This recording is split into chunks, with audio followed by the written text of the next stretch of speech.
Brushless म्हणजे या alternator मध्ये कुठल्याही प्रकारचा कार्बन ब्रश यूज केला जात नाही. म्हणजे यामध्ये जे कम्युटेशनचे प्रॉब्लेम आहे ते पूर्णपणे नाहीसे केले जाते. ह्याच्यामध्ये काय आहे, ह्याच्यामध्ये एक्साइटिंग फील्ड, एक्साइटिंग आर्मेचर आणि ह्याच्यामध्ये मेन फील्ड. म्हणजे ह्याच्यामध्ये जो मधला आर्मेचर जो फिरणार आहे ह्या आर्मेचरला जो सप्लाय आहे हे बाजूच्या फील्ड कडूनच मिळणार जाणार.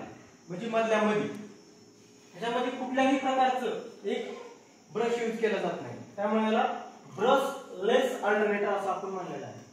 ह्या ब्रशलेस अल्टरनेटरचं ऍडव्हांटेज म्हणजे की ह्याच्यामध्ये कम्युनिकेशनचा प्रॉब्लेम होत नाही. म्हणजे स्पार्किंग, जसं की आताचं आपण अल्टरनेटर पाहिलं त्यामध्ये काय होतं, स्लिप रिंग लावलेल्या होत्या, त्याच्यावर काय होत होतं, स्पार्किंग होत होती. तो प्रॉब्लेम या ठिकाणी होत नाही. या ब्रशलेस अल्टरनेटरचं हे ऍडव्हांटेज आहे.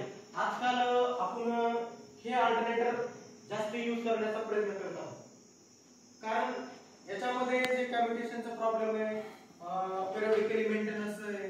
कारण प्रत्येक वेळेस आपल्याला त्याचे महिने किंवा वर्षाला कार्बन ब्रश टाकावा लागतात.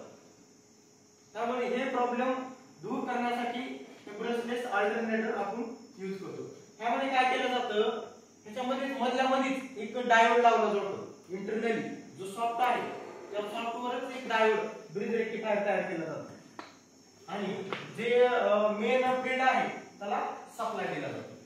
म्हणजे हे जे आहे एका सॉफ्टवरती अरेंजमेंट केलेलं असतं. जसं की आता ह्याच्यामध्ये काय केलं होतं आपण, एक बाजूला आपण प्राइम मूव्हर म्हणून ते प्राइम मूव्हर एक बाजूला होतं आणि एका बाजूला काय होतं, आपले अल्टरनेटर.